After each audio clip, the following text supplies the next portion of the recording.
Justice pour Mangabou. Macky Sall le criminel. Macky Sall l'assassin. Rendre le corps de Mamadou Seck. Police complice. Macky Sall assassin. Rendre le corps de Mamadou Sall assassin.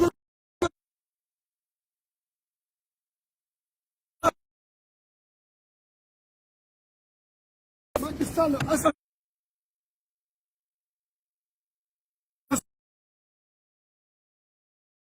Police complice. Rendre le corps de Mamadou Seck. jox leen ñu néew Mamadou Seck.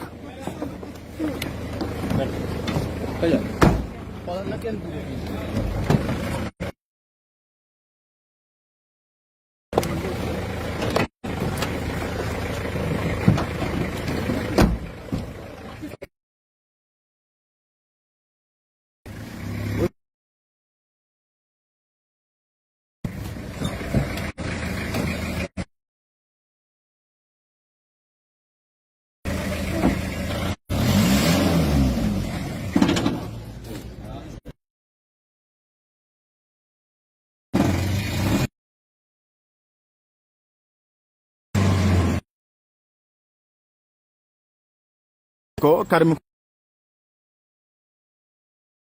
nga xamante ni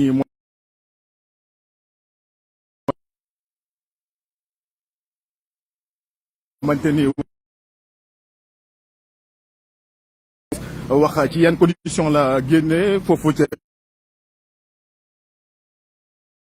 bi mais li nga xamante ni mooy Karim Xrum Xax ak ay ñooñam ñëw nañ fii ci camp pénal ñëw dañ ko daal di mais police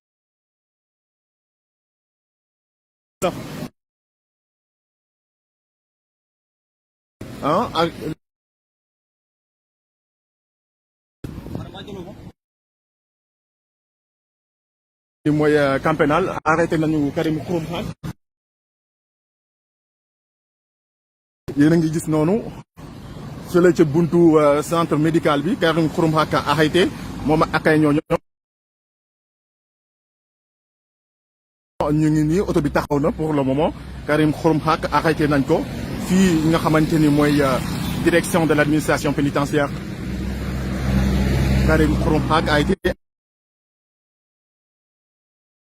pour dénoncer li nga xamante ni mooy il appelle à la justice pour Mamadou Seck mais aussi li nga xamante ni mooy le décès de Makabou moom itamit nee na pour ñu def li nga xamante ni mooy justice pour ñu éclaircir pour ñu wax ñu exactement de quoi il est question ci yan conditions la gaañoo mais il demande aussi justice pour Mamadou Seck ñu wax ñu Mamadou Seck ba xam dee na wala mu ngi dund donc c'est dans ces conditions fële ci centre médical bu administration pénitentiaire bu camp pénal fii lañ ko arrêté ci buntu centre médical bi Karim Xrum Xax arrêté donc Karim Xrum Xax ak ay ñoom dañ leen daal di arrêté pour le moment oto baa ngi ni taxaw xamuñu ba xam dañ koy yóbbu mais pour le moment Karim Xrum Xax est arrêté. Alors devant centre médical Karim Xrum Xax il est arrêté dégg ngeen loolu.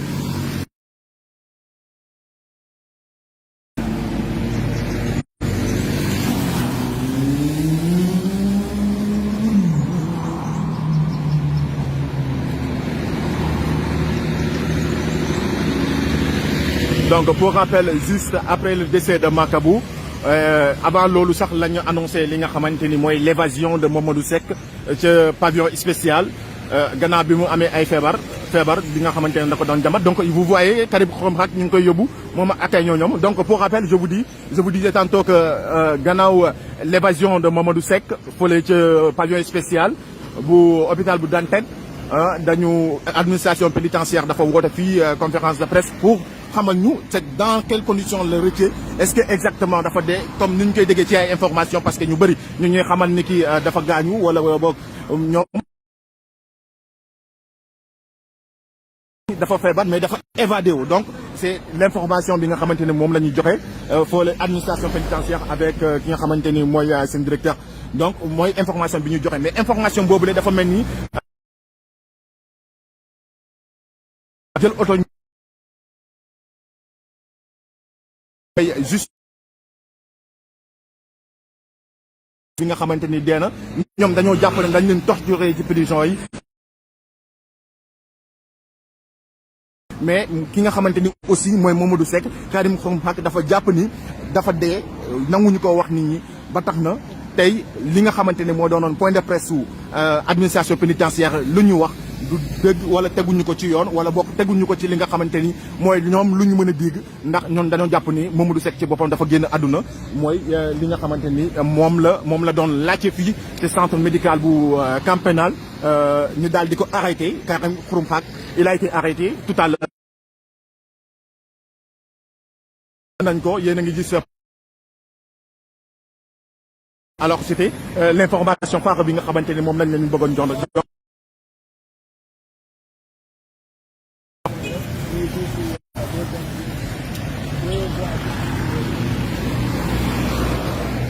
alors lépp fii la xewee station de Karim pour faire membre arrêté tenu par évadé et dans ces xool comment se rendre danger et que dans ces conditions-là il peut pas perdurer parce que tout simplement moom mi sa vie serait en danger donc mooy li nga xamante ne moom la administration pénitentiaire wax de l'autre côté aussi on a eu l'intervention ou bien l'arrivée de Karim Xrum Xax pour demander justice parce que tout simplement ils pensent que aujourd'hui les explications données par l'administration pénitentiaire sont fallacieuses comme ils l'ont dit donc partant de cela ils demandent parce que selon eux Mamadou Seck a rendu l'âme en subissant des tortures en subissant dans des détentions donc le droit de Mamadou Seck moom lañ doon laaj fii ci camp pénal bu Dakar 2 voies Liberté 6 alors ñu daal di leen arrêté donc c'était tout li nga xamante ne mooy information bu ñu leen naroon a jox merci beaucoup. gërëm gis ngeen information.